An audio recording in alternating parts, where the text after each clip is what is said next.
네, 안녕하십니까? 네, 우리 좌우 앞뒤 옆 사람에게 이렇게 인사하겠습니다. 오늘도 수고 많으셨습니다. 네, 오늘도 수고 많았습니다. 네, 사도 바울은 로마 성도들에게 편지를 쓰고 있습니다. 편지를 쓰면서 그들에게 복음을 전하기 원한다라고 말하고 있습니다. 1장 15절에서 그렇게 말했습니다. 그러므로 나는 할 수 있는 대로 로마에 있는 너희에게도 복음 전하기를 원하노라. 우리도 열심히 복음을 전해야 합니다. 네, 아멘. 17절 말씀에서 복음에는 하나님의 의가 나타났다라고 말했습니다. 복음은 구원을 주시는 하나님의 능력입니다. 아멘. 얼마나 복음은 좋은 것입니까? 그런데 많은 사람들이 복음을 전할 때 구원이 주는 기쁨이나 그리스도인이 누리는 복된 삶에 대해서는 많이 강조하지만 진노하시는 하나님에 대해서는 듣는 사람들이 부담을 느낄까 봐 슬쩍 지나갑니다. 그러나 우리는 복음을 전할 때 복음 안에 담긴 복 그리고 저주도 동시에 전해야 합니다. 하나님의 진노가 포함되지 않는 복음은 반쪽짜리 복음입니다. 온전하지 않습니다. 사도 바울은 1장 앞부분에서 복음에 대해 간략히 소개한 후에 곧바로 하나님의 진노하심에 대해서 강조하고 있습니다. 하나님의 진노. 오늘 설교의 제목은 하나님의 진노 아래에 있는 사람들입니다. 첫째로 오늘 말씀에서 하나님은 진노하시는 하나님이다 라고 말하고 있습니다. 18절 말씀입니다. 하나님의 진노가 불의로 진리를 막는 사람들의 모든 경건하지 않음과 불의에 대하여 하늘로부터 나타나나니. 하나님은 선하신 분이십니다. 아멘. 네, 하나님 선하시고 자비로우시고 사랑이 많으십니다. 그리고 동시에 하나님은 진노하시는 하나님이십니다. 사람들은 진노하시는 하나님에 대해서 생각하지 않고자 하지만 시대가 악할수록 우리는 진노하시는 하나님에 대해 깊이 생각해 봐야 합니다. 사실 죄를 짓는 자들이 회개하고 하나님 앞에 나아오는 가장 강력한 동기는 하나님의 강력한 진노입니다. 구약 성경을 보면 구약 시대의 선지자들의 선포는 하나님의 진노로 가득 차 있습니다.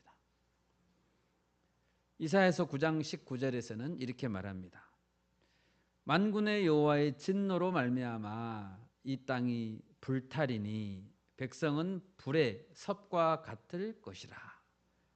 사람이 자기의 형제를 아끼지 아니하며 라고 말했습니다. 자기 형제를 아끼지 아니한다는 것은 하나님이 진노하실 때 사람들이 서로를 착취하고 사회는 무정부 상태가 된다는 뜻입니다. 또 에레미야 7장 20절에서도 이렇게 말합니다. 그러므로 주 여호와께서 이와 같이 말씀하시니라. 보라, 나의 진노와 분노를 이곳과 사람과 짐승과 들나무와 땅의 소산에 부으리니 불같이 살라지고 꺼지지 아니하리라 하시니라. 이 외에도 구약 성경 곳곳에는 진노하시는 하나님에 대해서 많이 나옵니다. 진노하시는 하나님은 구약 시대에만 나타나는 하나님이 아닙니다. 어떤 사람들은 구약의 하나님은 진노하시는 하나님, 신약의 하나님은 은혜로운 하나님이라고 생각하는데 그렇지 않습니다. 신약 시대의 성도들에게도 하나님은 분명히 진노를 경고하고 있습니다. 예수님은 자기 자신의 몸을 십자가에 내어 주시기까지 죄인들을 사랑하셨습니다. 그렇지만 심판과 지옥에 대해서 누구보다 더 많이 말씀하셨습니다. 세례요한은 예수님이 심판자라는 사실을 명확하게 말했습니다. 마태복음 3장 11절 12절을 제가 읽습니다. 세례요한의 말입니다. 나는 너희로 회개하게 하기 위하여 물로 세례를 베풀거니와 내 뒤에 오시는 이는 나보다 능력이 많으시니 나는 그의 신을 들기도 감당하지 못하겠노라. 그는 성령과 불로 너희에게 세례를 베푸실 것이요 손에 키를 들고 자기의 타작 마당을 정하게 하사 알곡은 모아 곳간에 드리고 쭉정이는 꺼지지 않는 불에 태우시리라. 예수님이 쭉정이를 꺼지지 않는 불에 태우신다고 하셨습니다. 골로새서 3장 5절 6절입니다. 사도 바울이 골로새 성도들에게 보낸 편지죠. 그러므로 땅에 있는 지체를 죽이라. 곧 음란과 부정과 사욕과 악한 정욕과 탐심이니 탐심은 우상숭배니라. 이것들로 말미암아 하나님의 진노가 임하느니라 라고 했습니다. 하나님은 모든 시대에 걸쳐서 진노하시는 하나님이십니다. 본문 18절에서 하나님의 진노가 하늘로부터 나타난다라고 했습니다. 하나님은 진노하시는데 어느 날 갑자기 예고도 없이 느닷없이 진노를 퍼붓지 않습니다. 선지자들을 통해서 사도들을 통해서 수없이 경고했습니다. 말씀으로 계시하셨습니다. 그리고 때가 되면 정한 때가 되면 반드시 하늘로부터 진노가 임할 것입니다. 우리는 여기서 하나님의 진노와 관련해서 두 가지 잘못된 가르침을 생각해 보고자 합니다. 첫 번째는 조건적인 불멸설입니다. 좀 생소하죠? 조건적 불멸설. 이 가르침은 성도는 하나님의 택하신 성도는 영원히 천국에서 살지만 불신자는 죽으면 존재하지 않게 되고 사라진다, 소멸한다는 그런 가르침입니다. 영원히 사는 상태는 성도들에게만 해당된다라고 가르칩니다. 잘못된 가르침입니다. 마가복음 9장 48절에서 예수님은 지옥에 대해서 묘사하실 때 거기에서는 구더기도 죽지 않고 불도 꺼지지 아니하느니라 라고 했습니다. 성도는 영원한 생명, 불신자는 영원한 진노 상태, 영원한 지옥에 떨어지게 됩니다. 아멘. 조건적 불멸설은 잘못된 가르침입니다. 진노에 관련해서 또 다른 많이 알려진 잘못된 가르침은 만인구원설입니다. 만인구원설. 하나님은 결국에 가서는 모든 사람을 구원하실 것이다 라는 주장입니다. 이 주장도 역시 이단입니다. 이런 잘못된 가르침 때문에 결국에는 다 구원받을 텐데 이런 잘못된 생각 때문에 선교도 하지 않고 또 하나님의 진노를 가볍게 보는 경향이 생기는 것입니다. 여러분, 하나님은 진노하십니다. 진노하실 때 말로만 진노하시진 않습니다. 단지 겁을 주는 것에서 그치지 않습니다.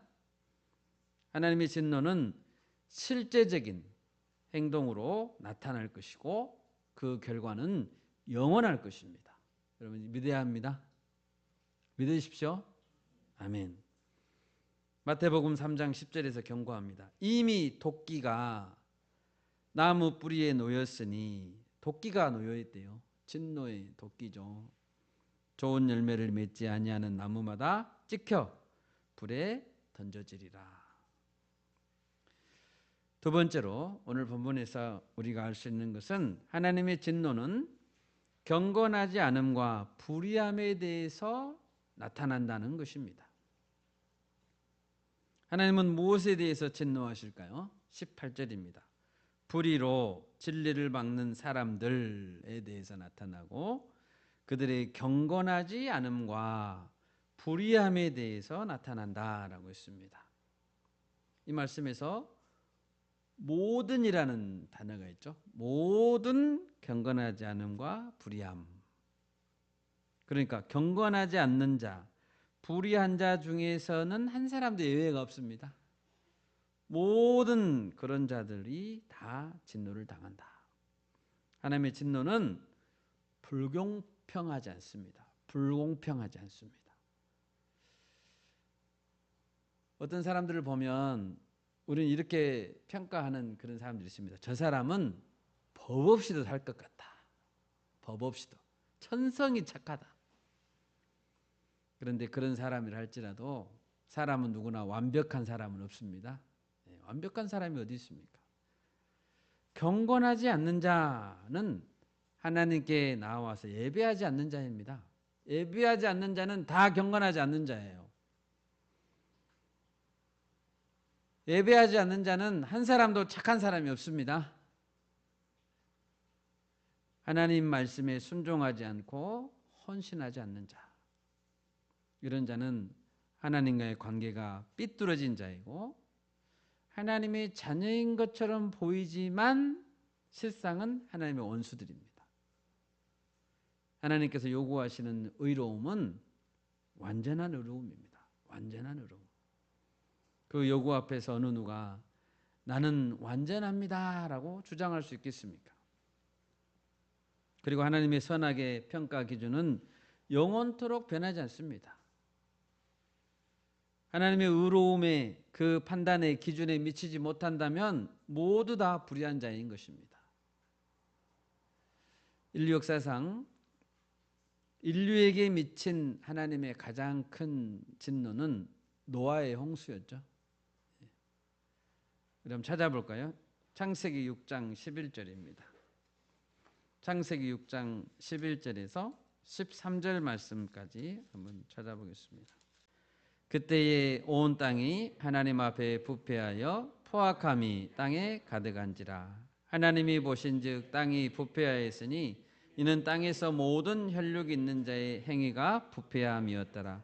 하나님이 노아에게 이르시되 모든 혈육 있는 자의 포악함이 땅에 가득함으로 그 끝날이 내 앞에 이르렀으니 내가 그들을 땅과 함께 멸하리라. 아멘. 하나님을 예배하지 않고 하나님 앞에서 부패해진 것의 열매는 포악함으로 나타났습니다. 사람들 사이에 진리를 기초한 관계가 무너지니까 힘을 기초로 한 관계가 생겨났습니다. 진리가 무너지니까 힘센 것이 진리가 됐습니다. 그러자 포악함이 땅에 가득하게 됐습니다.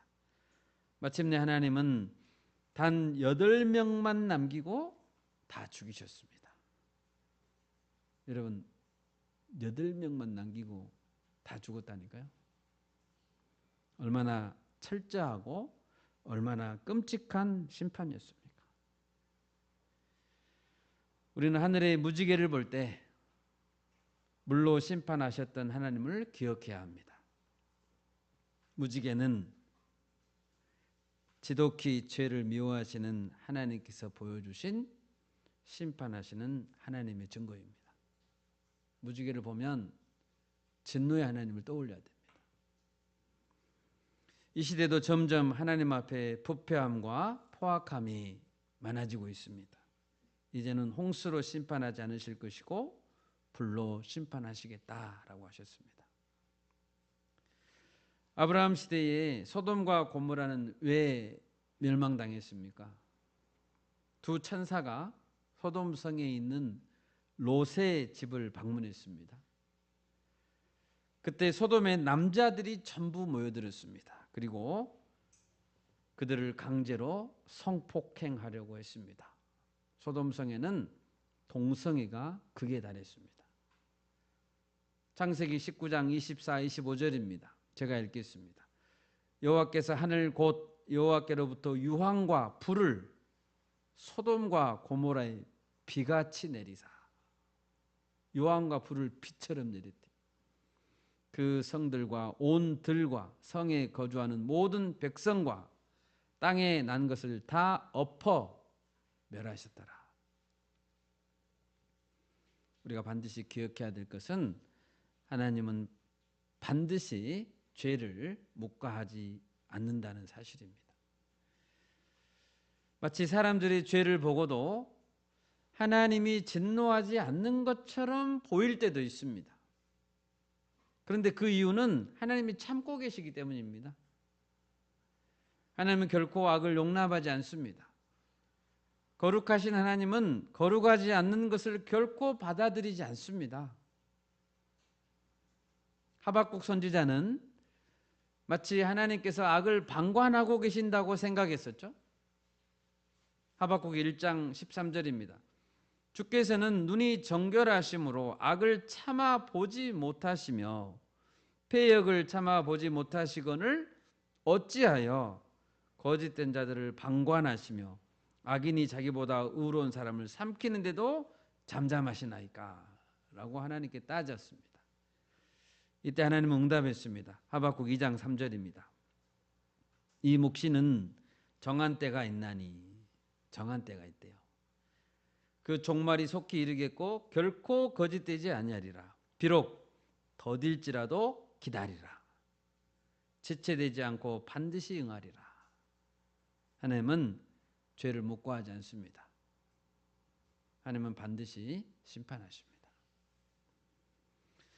그런데 오늘 말씀을 보면 하나님께서 진노하시는 여러 죄악들이 나열되고 있는데요. 그 죄악들의 출발점이 어디인가를 말하고 있습니다. 19절입니다. 이는 하나님을 알만한 것이 그들 속에 보임이라. 하나님께서 이를 그들에게 보이셨느니라.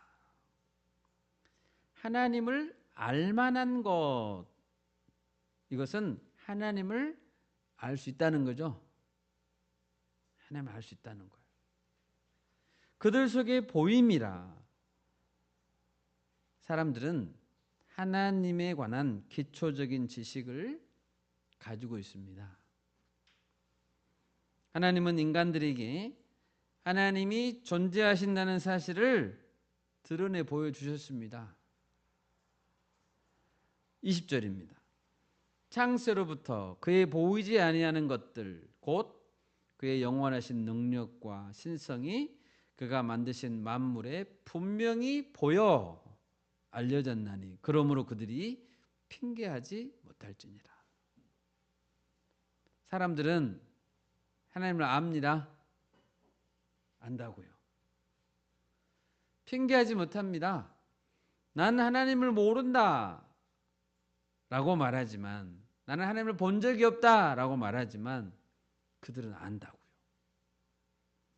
그들의 양심이 증거하고 있고 창조 세계가 하나님을 증거하고 있고 또 하나님을 경험했던 이웃들이 하나님을 증거합니다. 홍수 심판, 소돔과 고모라의 심판과 같은 역사적 사실들이 하나님에 대해서 증거합니다. 소돔과 고모라 성이 멸망당했잖아요. 아, 저렇게 살면 멸망당하는구나. 요한과 불이 비처럼 내리는구나. 하나님이 보여주셨잖아요. 그것을 목격하고 본 자들이 있잖아요. 그들의 증언을 들어야 합니다. 모세 시대에 출애굽했죠. 애굽 사람들은 10가지 재앙을 봤습니까? 안 봤습니까? 봤습니다. 10가지 재앙을 직접 자신들이 체험했습니다. 여호와 하나님 살아계시다는 것을 알죠.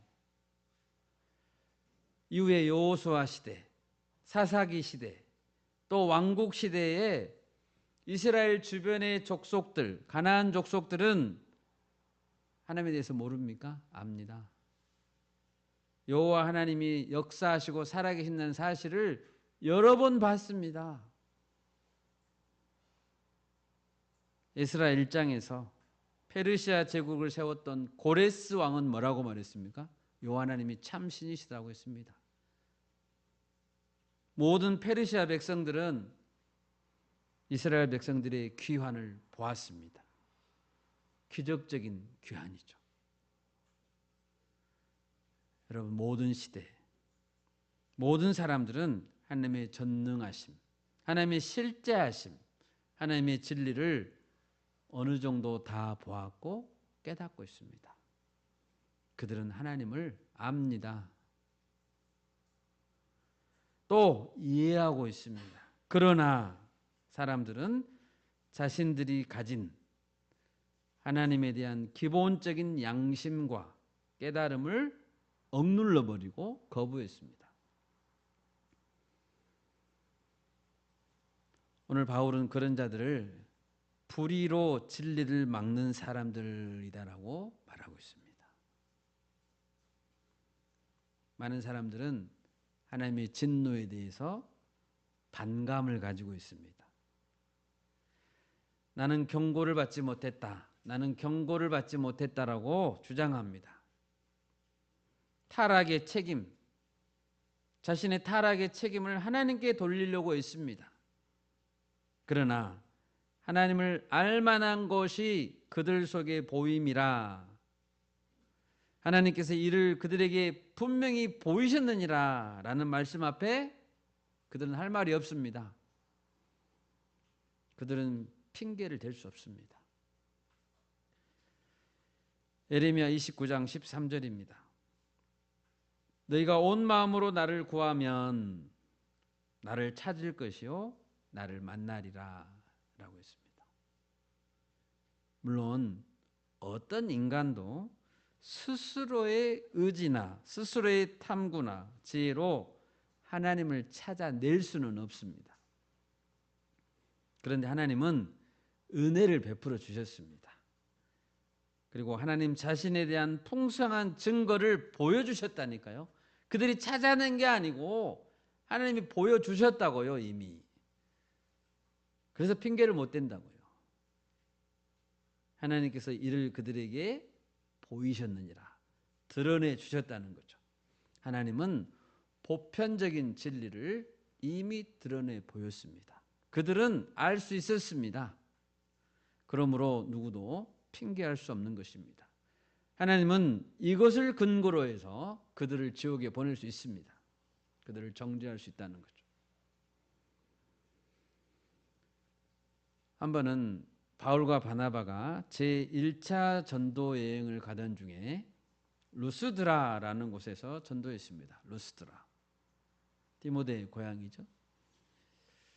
그곳 사람들은 이 두 사도가 병을 고쳤을 때 바나바를 가리켜서 제우스라고 했고 바울을 향해서 에르메스라고 했습니다. 그리고 그들에게 엎드려서 경배하려고 했습니다. 이때 바울은 경악하면서 자기 옷을 찢으면서 말했습니다. 찾아볼까요? 사도행전 14장 15절에서 17절입니다.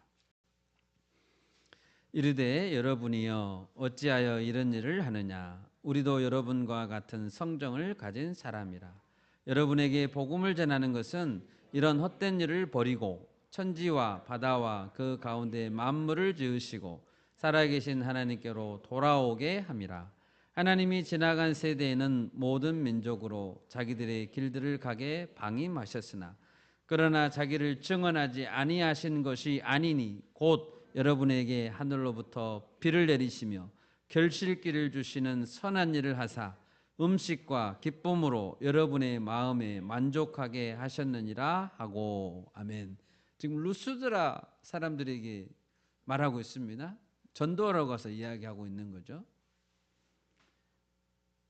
17절에 보면 하나님께서 자기 자신을 증언하지 아니하셨습니까? 아닙니다.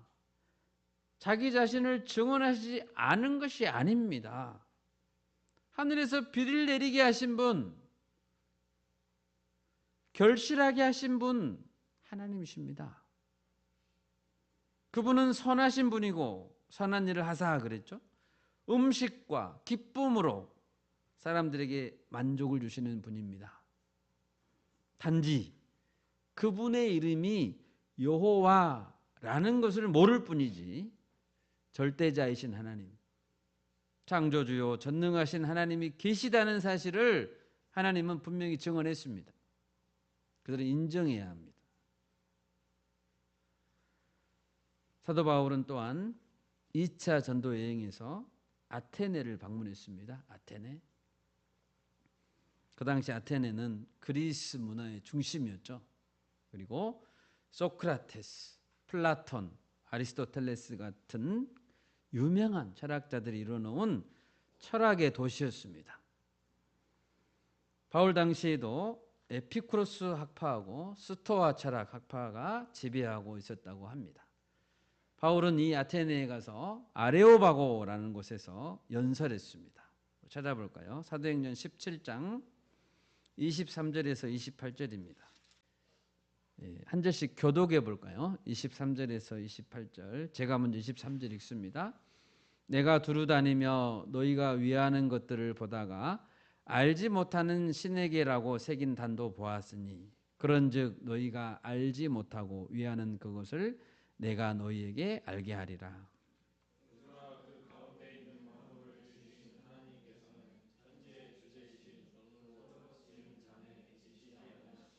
또 무엇이 부족한 것처럼 사람의 손으로 섬김을 받으시는 것이 아니니 이는 만민에게 생명과 호흡과 만물을 친히 주시는 이심이라.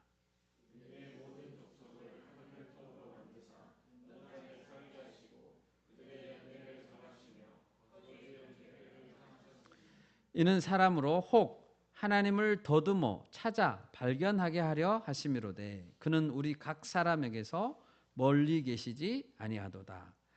우리가 그를 힘입어 살며 기동하며 존재하느니라. 너희 시인 중 어떤 사람들의 말과 같이 우리가 그의 소생이라 하니. 아멘. 바울은 천지의 주제, 창조주가 계신다고 말합니다. 26절에서 그렇게 있죠. 인류의 모든 족속을 한 혈통으로 만드사 온 땅에 살게 하시고 그들의 연대를 정하시며 거주의 경계를 한정하셨으니 이는 사람으로 혹 하나님을 더듬어 찾아 발견하게 하려 하심이로되. 하나님을 더듬어 찾아 발견할 수 있습니까? 없습니까? 있습니다. 그는 우리 각 사람에게서 멀리 계시지 아니하도다. 하나님은 멀리 계신 분이 아니라고요. 하나님은 자신을 알리시고 가까이 다가올 수 있도록 도와주셨습니다. 더듬어 찾아 발견할 수 있게 하셨습니다. 하나님은 가까이 계십니다. 본문 20절을 다시 보십시오. 창세로부터 그의 보이지 아니하는 것들 곧 그의 영원하신 능력과 그의 신성이 그가 만드신 만물에 분명히 보여 알려졌나니 그러므로 그들이 핑계하지 못할지니라. 누구든지 핑계를 댈 수 없습니다. 망원경이 있어야 무슨 허블 망원경 그런 망원경이 있어야 별을 볼 수 있습니까? 아닙니다. 과학이 더 발전해야 하나님을 깨달을 수 있습니까? 아닙니다. 다윗의 시편을 찾아보겠습니다. 시편 19편 1절에서 4절 찾아보겠습니다. 하늘이 하나님의 영광을 선포하고 궁창이 그의 손으로 하신 일을 나타내는도다. 날은 날에게 말하고 밤은 밤에게 지식을 전하니 언어도 없고 말씀도 없으며 들리는 소리도 없으나 그의 소리가 온 땅에 통하고 그의 말씀이 세상 끝까지 이르도다. 하나님이 해를 위하여 하늘의 장막을 베푸셨도다. 아멘. 여러분 다윗 시대에 우주 망원경이 있었을까요? 첨단 컴퓨터가 있었을까요? 그런데 다윗은 알 수 있었습니다. 그런 것이 없어도 됩니다. 우리 두 눈만 있으면 됩니다. 하늘이 하나님의 영광을 선포하는지 알 수 있다고요. 궁창이 그의 손으로 하신 일을 나타내고 있다는 것을 알 수 있다고요. 언어도 없고 소리도 없습니다. 그렇지만 그의 소리가 온 땅에 통하고 있다는 것입니다. 우주와 그 가운데 있는 만물들, 계절의 변화를 보십시오. 하늘에서 비가 내립니다. 구름이 있고 별이 있고 태양과 달이 있습니다. 생명이 탄생하고 성장하고 죽습니다. 이 모든 것을 정직하게 바라본다면, 자세하게 똑바로 바라본다면 창조주 하나님을 모를 수가 없습니다. 예수님은 무엇이 죄라고 말씀하셨습니까? 요한복음 16장 8, 9절에서 예수님이 보혜사 성령이 올 텐데 그가 와서 죄에 대하여, 의에 대하여, 심판에 대하여 세상을 책망하실 것이다 라고 했습니다. 그리고 죄에 대하여라 함은 그들이 나를 믿지 않는 것이 죄라고 했습니다. 여러분, 무엇이 죄입니까? 예수님 안 믿는 게 죄예요. 예수님을 안 믿는 것이 죄라고요. 하나님을 거부하는 것이 죄입니다. 하나님은 그 죄에 대해서 진노하시고 심판하실 것입니다. 마지막 셋째로, 모든 죄의 출발점은 하나님께 영광을 돌리지 않고 하나님께 감사하지 않는 마음입니다. 21절입니다. 하나님을 알되 하나님을 영화롭게도 아니하며 감사하지도 아니하고 오히려 그 생각이 허망하여지며 미련한 마음이 어두워졌나니. 하나님은 모든 사람이 멸망하지 않기를 원하십니다. 아멘. 하나님은 모든 사람이 회개하고 구원받기를 원하십니다. 하나님께서 창조하신 모든 만물을 보고 있노라면 하나님께 영광을 돌리고 감사하지 않을 수가 없습니다. 거부할 수 없습니다. 그렇지만 사람들은 알지만 하나님께 영광을 돌리지 않고 감사하지 않았습니다. 하나님은 온 세상 중에 가장 높이 찬양을 받으시고 영광을 받기 합당하신 분이십니다. 아멘. 우리는 모두 하나님의 하나님 되심을 인정해야 합니다. 그분을 가장 높이 높여드려야 합니다. 사도 바울은 고린도전서 10장 31절에서 이렇게 말했습니다. 그런즉 너희가 먹든지 마시든지 무엇을 하든지 다 하나님의 영광을 위하여 하라라고 했습니다. 여러분, 먹든지 마시든지 무엇을 하든지입니다. 다 하나님의 영광을 위해서 해야 돼요.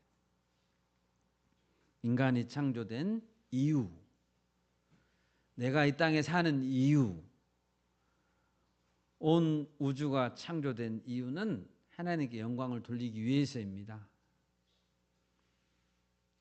그러니까 10계명 중에 첫째 계명이 하나님 외에 다른 신을 두지 말라고 한 것이죠. 첫째 계명입니다. 첫째. 어떤 상황에도 하나님 외에 다른 신에게 예배하는 것은 하나님 용납하지 않습니다. 어떤 상황에도입니다. 어떤 상황에도. 고난 중에도 그러면 안 됩니다. 내가 실패했어도 하나님께 영광을 돌려야 합니다. 내가 실패했어도. 고통과 질병 중에도 하나님께 영광을 돌려야 합니다. 하나님께 영광을 돌리지 않는 것은 자신의 창조주에게 대한 가장 큰 모욕입니다. 또한 하나님께 영광을 돌리는 자가 가지게 되는 자연스러운 마음은 감사입니다. 감사. 하나님께 영광을 돌리면 자연히 감사하게 되죠. 만약 아담과 하와에게 감사가 넘쳤다면 선악과를 따먹었을까요?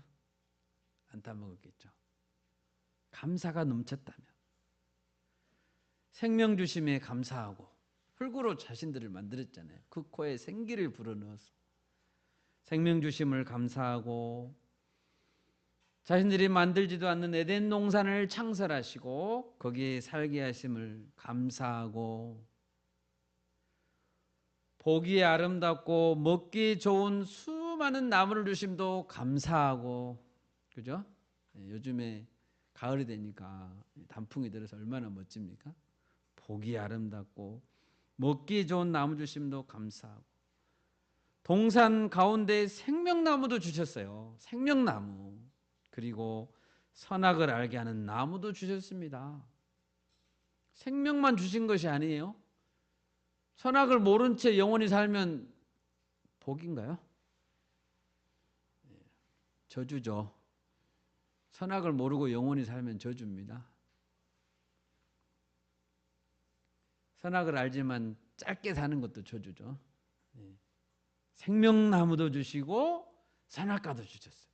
얼마나 감사합니까? 그러나 감사를 잃어버렸을 때 하나님처럼 높아지려고 했고 그들은 선악과를 따먹었습니다. 결국 그들은 하나님의 진노 아래에 떨어지고 말았습니다. 말씀을 맺겠습니다. 여러분, 우리가 죄 가운데 구원받지 못한다면 하나님의 진노 아래에서 벗어날 수 없습니다. 우리는 반드시 이 하나님의 진노 아래에서 벗어나야 합니다. 하나님의 진노는 무섭습니다. 끝으로 시편 2편 11, 12절 우리 같이 읽어볼까요? 여호와를 경외함으로 섬기고 떨며 즐거워할지어다. 그의 아들에게 입맞추라. 그렇지 않으면 진노하심으로 너희가 길에서 망하리니 그의 진노가 급하심이라. 여호와께 피하는 모든 사람은 다 복이 있도다. 아멘. 이 시대는 하나님의 진노하심에 관한 주제, 진노하심에 대해서 사람들이 이야기하지 않습니다. 희미해져 버렸습니다. 우리는 모두 여호와 하나님을 경외해야 됩니다. 경외한다는 말은 두려워하는 마음이죠. 두려워해야 된다는 것이죠.